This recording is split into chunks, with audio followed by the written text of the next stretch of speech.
امام نے زندان شام کا رخ کیا تو ایک بیوی کی آواز آئی زیادہ آپ دیں گے تو خراب ہے شام ہے فرمایا تو کہ ہمارے ساتھ دو قدم آگے ہو رہی ہے اب زندان شام میں جو قدم رکھا تو کیا دیکھا جیسے کوئی ماں اپنے بچے کو سینے سے لگایا جناب مقام نے اپنے سکینہ کو اپنے سینے سے لگایا اور کہہ رہی ہے سکینہ اٹھو سکینہ معاملہ تیار سکینہ مدینے جاوے بیوی کی آواز آئی بھابی معاملہ تیار اب نے سر اٹھا کے دیکھا فرمایا میرا مدینے میں کون ہے میرا والی کا بڑا رہ گیا میری بچی اکیلی ہے امام سجاد نے آگے بڑھ کر کہا ماں میری بہن کو چھوڑ دیجئے کیسے قبر سے علیحدہ ہوئی ہے مڑ مڑ کر قبر کو دیکھتی رہی محفل میں بیٹھی کو وہیں دیکھتی رہی قافلہ چلنے لگا تو شام کی عورتوں کی آواز آئی الوداع الوداع جناب زینب نے محفل کا پردہ ہٹایا شام کی عورتوں مجھ پر ایک احسان کرو گی ساری عورتوں نے آواز اجر و کمر اللہ آواز دے کر تبدیلی حکم کریں میری بیوی نے اشارہ کر کے کہا سکینہ کو اکیلا نہ چھوڑنا اللہ ہمیں شام قبر سکینہ کی زیارت کا شرف عطا کرے اپنی دفعہ آپ جائیں نا تو دیکھیے گا زمین سے قبر کو دیکھیے گا آج بھی شام کے دیہات کی عورتیں کھلونے لا کے ڈالتی ہیں گڑیاں لا کے ڈالتی ہیں اور ایک وہاں پڑتی ہے تمہاری ماں سے بات آتی قافلہ چلا مدینے کا قافلہ کربلا میں رکا جابر بن عبداللہ الانصاری نے امام سجاد کو پرسا دیا کربلا سے قافلہ چلا مدینے کے لیے اور جب مدینے کے آثار نظر آنے لگے تو جناب زینب کی آواز آئی زین العابدین مدینہ آ گیا فرمایا ہاں وہ کہ مدینہ آ گیا تو پھر ایک مرثیہ پڑھا یا اہل الاسلام لا مقام لکم اے مدینے والو مدینہ رہنے کے قابل کا رہا یا مدینہ تجدنا لا تقبلینا اے مدینہ جب ہے میرے نانا کے مدینے ہمیں قبول نہ کرنا اس لیے کہ ہم جب گئے تھے ہماری گودیاں بھری تھیں ہماری مانگیں آباد تھیں ہمارے بچے سالے تھے ہم کربلا میں سب لٹا کر آ گئے کربلا کا یہ لٹا ہوا قافلہ مدینے میں پہنچا تھکے نہیں اللہ تھکے نہیں ایک مرتبہ بشیر کالا عالم لے کر مدینے میں داخل ہوا آوازیں دے کر مدینے والوں حسین کا لٹا ہوا قافلہ آ گیا ایک ایک پہلے سے ہوتا ہوا جب پہلے بنی ہاشم میں آیا نا تو ایک مرتبہ پہلی ہی آواز میں ایک گھر کا دروازہ کھلا اس گھر سے قوی ہیکل بی بی باہر آئی جس کے ہاتھ میں ایسا تھا کاندھے پہ بچہ بیٹھا تھا وہ آگے بڑھتے ہوئے کہنے لگی بشیر کس حسین کی بات کر رہے ہو بشیر نے کہا بی بی میں جان سکتا ہوں آپ کون ہیں تو آواز آئی کہ عباس کی ماں ام البنین بشیر نے کہا میرے ہاتھ میں کانپنے لگے میں اس بی بی سے بات کیسے کروں یہ حسین کی یہ مولا علی کی زوجہ ہے مولا عباس کی ماں ہے تو ہمارے کہنے لگے بی بی میں آپ کو عباس کا حال بتاؤں کہا نہیں مجھے حسین کا حال بتاؤ بی بی میں آپ کے عوام کا حال بتاؤں چاروں بیٹوں کے نام بشیر کے لیے اور بی بی کے لیے مجھے حسین کا حال بتاؤ تو میں نے کہا بی بی حسین کو کربلا میں پیاسا مار دیا بس یہ جملہ کہنا تھا اس نے زمین پر پیر مارا اور کہا عباس کہاں تھا جب حسین مارا گیا عباس کہاں تھا بی بی عباس کے بازو کاٹے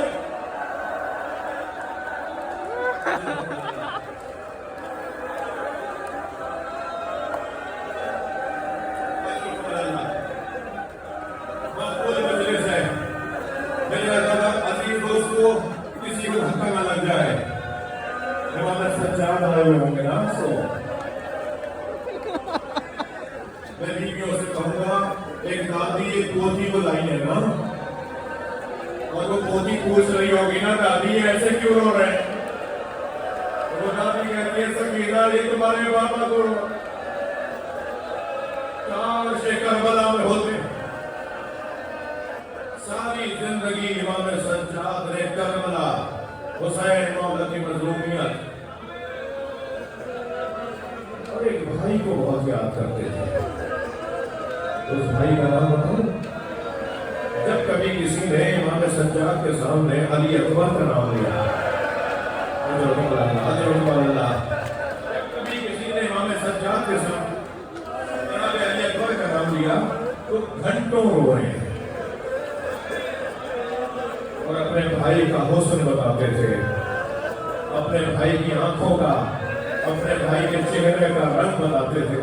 چلنے کا انداز بتاتے تھے، اور روتے جاتے تھے اور پھر کہتے تھے ایسے حسین بھائی کے سینے پہ برچھی مار،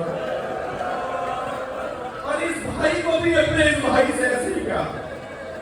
کہ جب جناب علی اکبر سے امام حسین نے فرمایا تھا کہ بیٹا جاؤ خیموں میں جا کر بیویوں سے اجازت لو،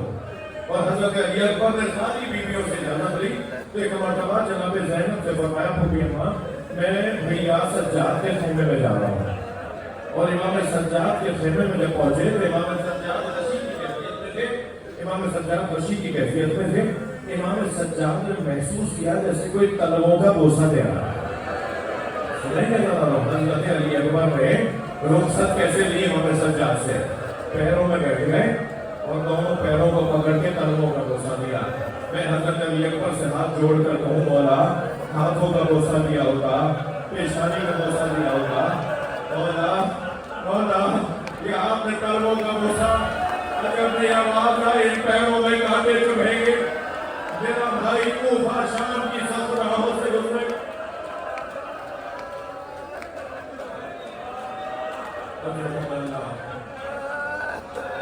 مدینے میں جب کبھی امام سجاد باہر نکلے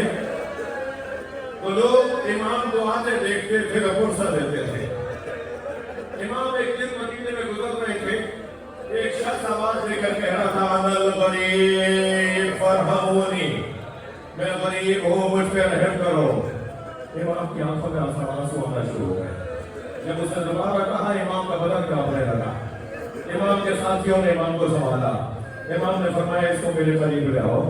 جب وہ قریب آئے امام نے فرمایا غریب کسے کہتے ہیں؟ کہنے لگا میں غریب ہوں، کسی اور شہر سے آیا ہوں، کوئی میرے پر رحم کرے، میں اس شہر کا رہنے والا نہیں ہوں۔ امام نے فرمایا اگر تو مر گیا تو تجھے کوئی دفنائے گا یا نہیں؟ کہنے لگا یہ مسلمانوں کا شہر ہے، مجھے لوگ کیوں نہیں دفنائیں گے؟ امام نے فرمایا اگر ابھی تو کسی سے کہے مجھے پانی پلا دو تو مجھے کوئی پانی پلائے گا یا نہیں؟ اگر سب میرے لیے پانی لے کر آئیں گے۔ امام نے فرمایا تو کچھ مانگے گا تجھے دیں گے، تو مر جائے گا تجھے کفن پہنائیں گے، پھر بھی تو کہہ رہے غریب ہوں؟ غریب تو وہ ہے جس کا لاشا 3 دن کفن رہا، وہ اپنے علی اکبر کے لیے پانی مانگتا رہا۔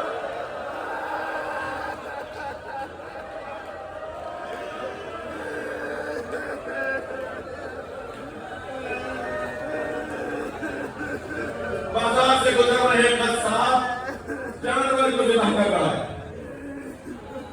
آگے بڑھ کے اس کے خنجر کو روک لیا، فرمایا سے پانی پلا دیا۔ کہنے لگا مولا مسلمان جانور کو پانی پلاتے ذبح کرتے ہیں، تو پھر ایک مرتبہ چیخ مار کے روئے اور کہا بابا مسلمان جانور کو پانی پلاتے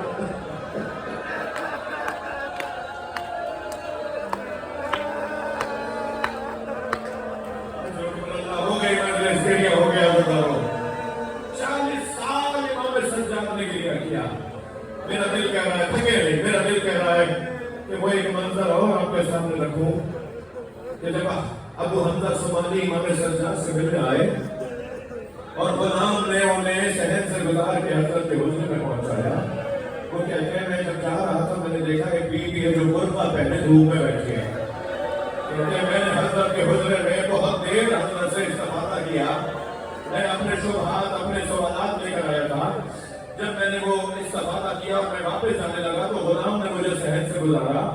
جب میں شہر سے گزرنے لگا تو میں نے دیکھا دھوپ ڈھل گئی ہے، وہ بیوی جہاں بیٹھی تھی وہاں سایہ آ گیا ہے، اور جہاں دھوپ آ گئی ہے وہ بیوی برقع پہنے ایک بیوی دھوپ میں بیٹھی ہے،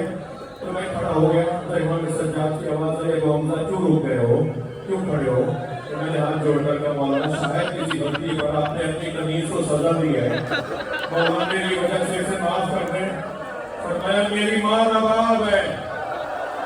میرے پاپا سے